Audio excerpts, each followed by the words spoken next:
I wish more people cared about city council.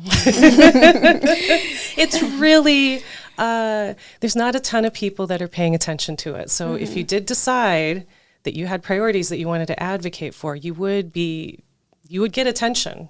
You know, when people show up to meetings, you can literally show up to a meeting and face the mayor and look at her in the eyes and tell her what you think. That is an incredibly powerful thing.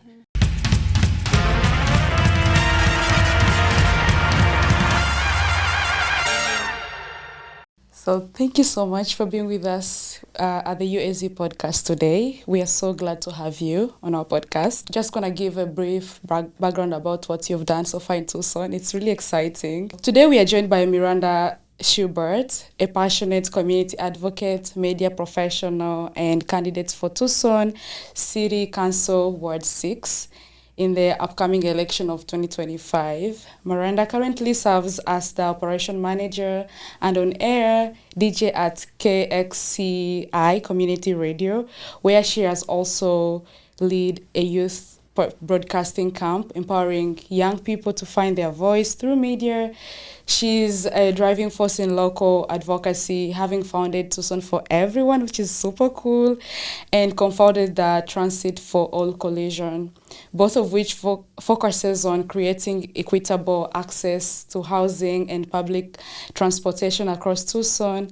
Her leadership extends civic engagement as well as serving on the City of Tucson's Complete Streets, coordinating council and board of adjustments.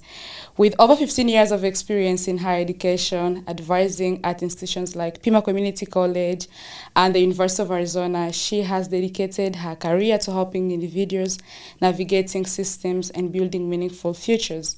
Miranda is also deeply rooted in Tucson's local culture. She's a role DB skater, a volunteer cook at Casa Maria Soup Kitchen. So if you want to find her, sometimes you can find her there in your free time.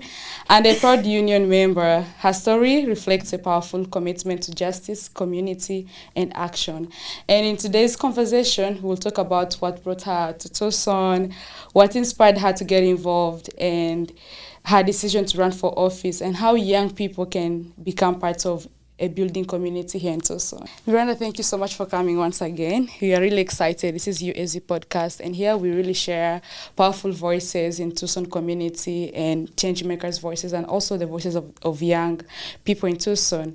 So what deeply motivated you to run for office and to do what you're doing? Because you're doing so many cool things here in Tucson. Thank you so much for having me, by the way. I'm really excited to have the opportunity to connect with the people who listen to this podcast. I think it's really important for people who are seeking leadership positions, especially elected positions like city council, to intentionally engage younger generations in these conversations, because it's super impactful.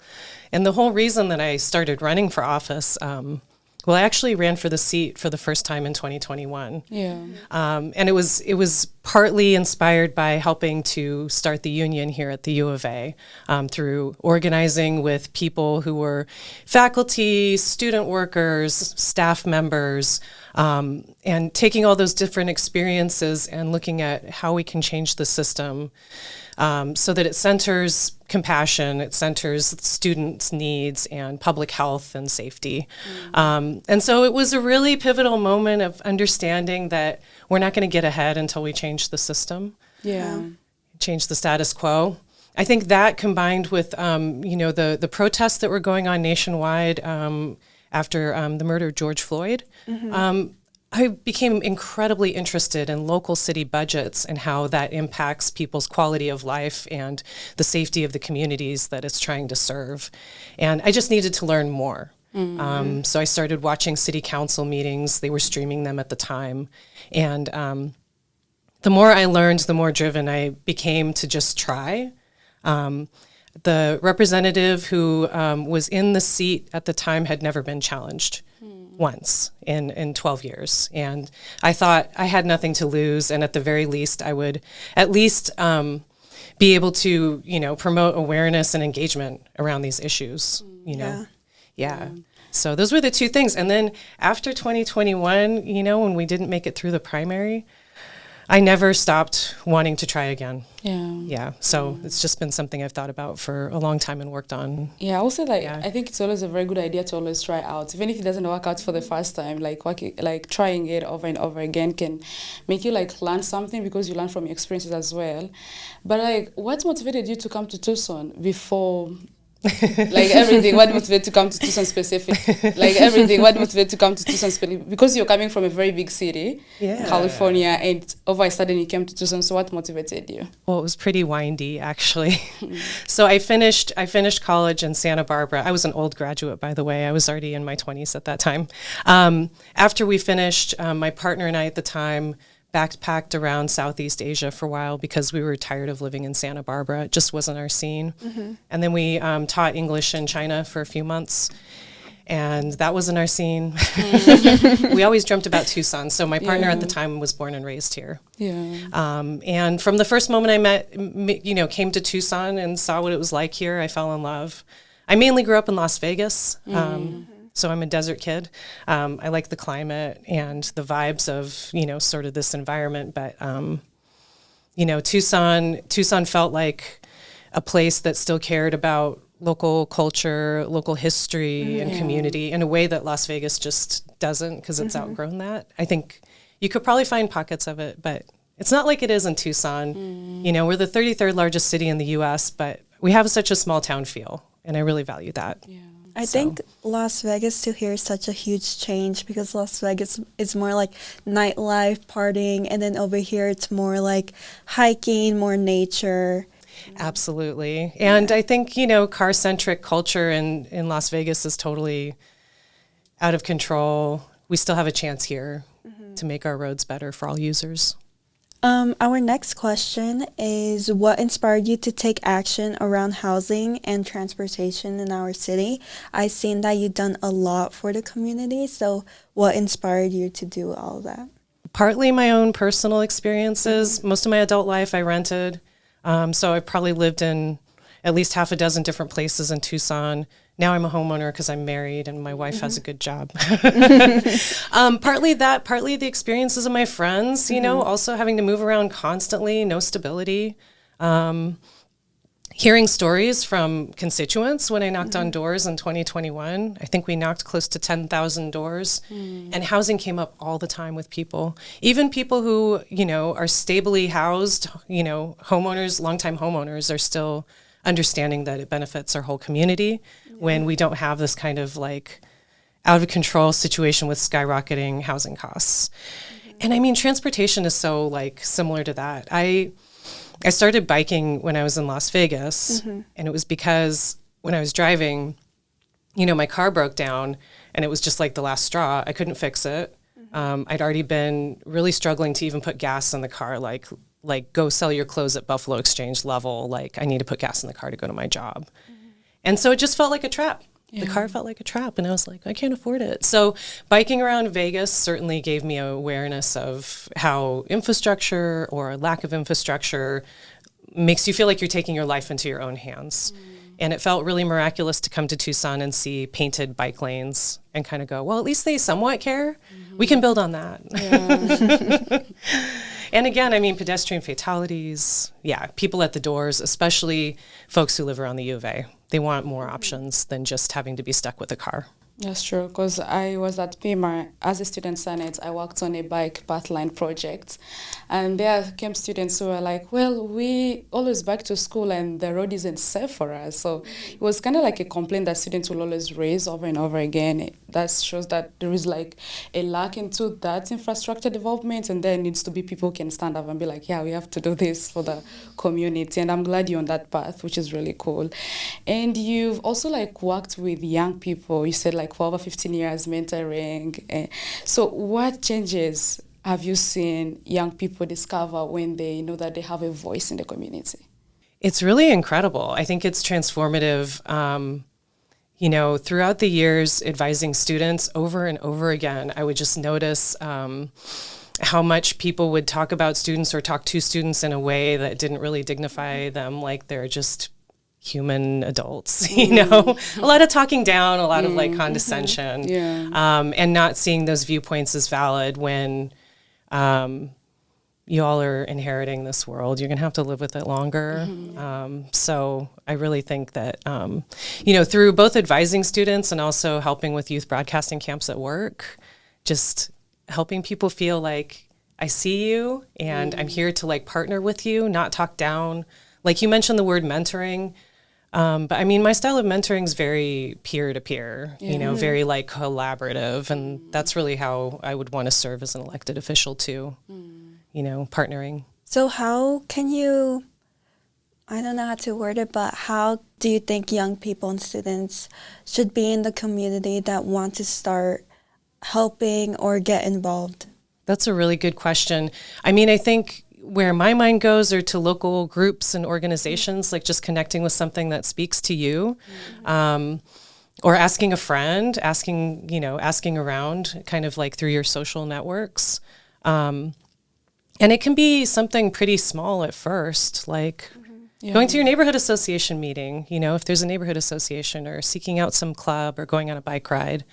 To me, it comes down to like community building and not isolating from each other, because we're not going to get anywhere if we're just, acting as individuals. And I've seen like on your website, like you've stated your priorities and so on, like as you run for office, there are kind of 5 priorities. It's about safety, transportation, there is housing, but like I haven't seen something about education. So what do you say about like the social media, like how is it impacting the young people, and with the rise of AI and other stuff? So how do you hope to help the young people who are rising up and they want to become change makers, they want to become leaders? So how are you going to like navigate in that system of education?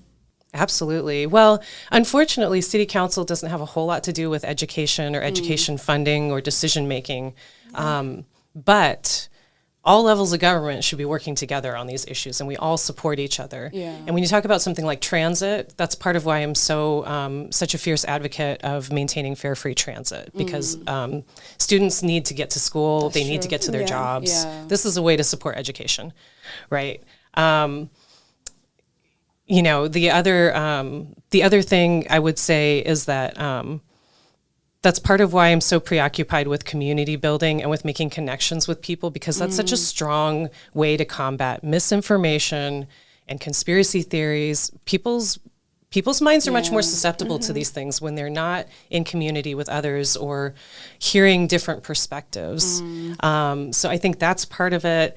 AI is a really interesting area that we definitely, I don't think the answer is to pretend it's not happening. Yeah. Like we need to be really thoughtful and careful. And it's important to have diverse perspectives at the table when you're talking about these things. But I mean, education determines like how somebody's life is going to go. Like if they don't have those opportunities early on, it's tied to like your income, your prospects, your social, sort of your social circles. There's all kinds of things. It's really important. That's true. Yeah. So what's one local issue that you want to improve on, and something that will affect us in the future of Tucson? I wish more people cared about city council. It's really, there's not a ton of people that are paying attention to it. So if you did decide that you had priorities that you wanted to advocate for, you would get attention. When people show up to meetings, you can literally show up to a meeting and face the mayor and look at her in the eyes and tell her what you think. That is an incredibly powerful thing. I wish more people knew about this, because every single day that you spend in Tucson, from the moment you step out your door, you're looking at whether sidewalks or not, shade or not, what are the businesses you can go to, how quickly can you get to them. All of these things are impacted by your city council, right? And so the more people that are paying attention to that, especially younger people, I think, that will not only impact policy, but the other thing I forgot to mention before about running was I wanted to show people that, like, I had this hope that if people saw me doing it, they'd say, well, I mean, if she can do it, I can also do it, yeah. Yeah, like, well, she's just a normal person. Like, it's not a big deal. And so I think that we need to just open these spaces up and make them more accessible and less intimidating, because it's incredibly intimidating to get involved. Yeah. And we should acknowledge that. And what can you tell the young people out there who are kind of, you talked about like them getting involved and being part of, the decision making, because every decision that is made by the city mayor or other political leaders always affect us, even not now, but 10 years from now, 20 years from now. So what can you tell the young people who are out there, kind of like they're scared, because even if they come up with those ideas, sometimes people don't act on them. And they're like, even if I speak up, nobody's going to act on them. And even if I vote, it's only one vote. Will it even count? So, yeah. Yes, it will count. It's incredible, actually. So there's around 90,000 people in the ward that I'm running for, like 90,000 people. And the election is going to be decided by about 10,000 voters. So, yeah, the votes matter, right? I really want to see those numbers go up, especially when you see the ballot returns, it's all senior citizens. And I'm not trying to like say senior citizens shouldn't have a say, but I think the numbers need to be higher in the lower age ranges because, again, you have so much longer to deal with it. As far as like, will they pay attention? This is part of why I'm a community organizer and why I think coalition building is where it's at. Find a group, right? Because all of you together, it's about being strategic. If there's a letter writing campaign going on or a petition or an action like a rally that you can go to, I think that for anybody listening who's like, where to even start? Just start with like one thing. You see one thing out there, like get a buddy and go show up and see what happens. Because you meet cool people at these kinds of spaces. Yeah. And recently I've been hearing about the Project Blue in Tucson. So what can you say about the Project Blue? Because I hear that it's going to be one of the biggest projects in Tucson and it's going to kind of like give jobs opportunities to so many young people out there. So are you in favor of the Project Blue, or is it a good idea? Is it a good route the city is going towards too? Or what do you think about that? I have so many thoughts about it, and I've been having lots of conversations with people. I think there's potential for it to provide high quality union jobs with benefits and everything that we would want that would help Tucson. There's the potential, but that needs to be in writing. That needs to be legally binding. There's so many unknowns right now. What my public stance is that I'm a firm no until every single concern can be answered. We are talking about one data center using more energy than all of Miranda. And the first phase of this project is going to maybe include 10 data centers, and there's 3 phases altogether.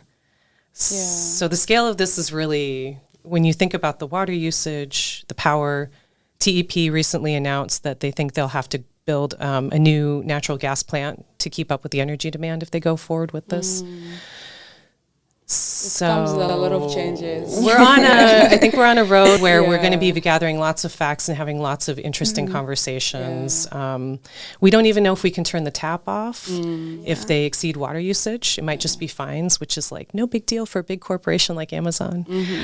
We don't know if people are going to be prioritized over the data center if we have an emergency and need to ration water. I'd like to see that in writing. But I'm somebody who's like very committed to showing up and asking all of those questions and not dismissing out of hand. Now, I think eventually I don't think they're going to be able to address all those concerns, but I want to give them the chance to. And also, like, overall, every development comes with a lot of risks and I think also good things as well. So it's advantages and disadvantages, but they have to kind of look at what will benefit the people the most. Because after all, this is for the people and it's for the Tucson community. So if it's going to benefit us in the long run, then it's a good project. But if it has more risks, then of course it's not a good route to go. So we are coming to the end of our discussion today. Thank you so much for taking that time to come and speak with us. This is a podcast for the young people, and we hope that young people who are out there will really get involved and get out and vote as well, because it's important. Nicole, do you have anything else to share before we... I just want to thank you for coming on and talking to us. It's very important to get young people involved into this election since, like you said, only 10,000 people are going to vote and we need more voters, and I think it's so important for the community. And I also want to thank you for all the efforts that you're putting into this campaign. Like you said, you're ordinary, which will motivate other people and give hope, and I love that. Thank you so much for coming on. Thank you. I appreciate it.